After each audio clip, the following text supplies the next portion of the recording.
The Big Bets on Campus podcast dropping in on the coaching carousel here in December because we had an absolute bombshell hit overnight. Speaking, of course, about Michigan and Sharon Moore. While the details still filter in what we know for sure, Sharon Moore is out, and now one of the best jobs, most prestigious jobs in all of college football is suddenly open. Kalshi opened a market overnight, allowing people to speculate on who the next Michigan coach will be. And currently, we're looking at Alabama's Kalen DeBoer, Washington's Jedd Fisch, Vanderbilt's Clark Lee, and Arizona State's Kenny Dillingham as the front runners, all clustered at the top of the market.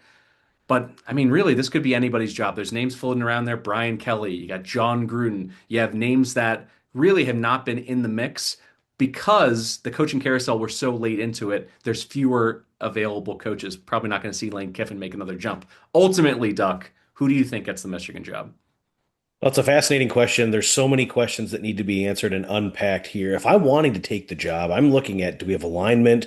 Do we have consistency with the administration? What changes are coming with the university president? Are you going to have a palate for hiring somebody who's not a quote Michigan man? And will you welcome and embrace somebody who's from the outside? I think all names need to be considered, but Michigan has to act fast. For Kalen DeBoer to be considered, it's unfortunate because he's going to be with his team through the duration of the season, and I just don't think Michigan will be able to wait.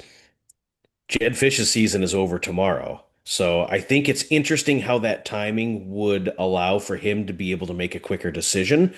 If I'm Michigan, I make all names available. Marcus Freeman, Kurt Cignetti, John Gruden, Dan Lanning, Kenny Dillingham. Force them to say no.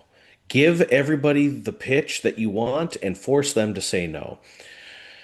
I think Fish is a decent hire if they go with him. He coached there 10 years ago. He's familiar with the program. He's done a fantastic job at Arizona and Washington in recent stops. So I think that would make sense.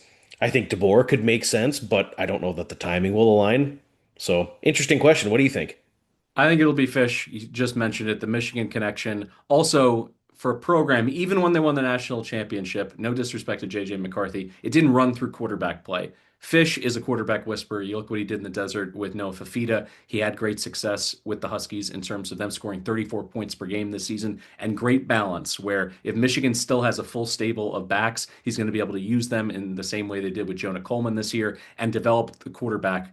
Damon Williams Jr. didn't necessarily get to that superstar level, and it prevented the Huskies from punching up into the top 10 and certainly not giving many scares to the top opponents on their schedule this year. But I think he has that in his bag. And that's the biggest question to me is who can keep Bryce Underwood in Ann Arbor and continue to build on a freshman season that was uneven, but it was a true freshman playing in the Big Ten. He took his lumps. I think there's plenty to be excited about for him in his future. You need to get him a quarterback coach. So I'll go Jedd Fisch. All right.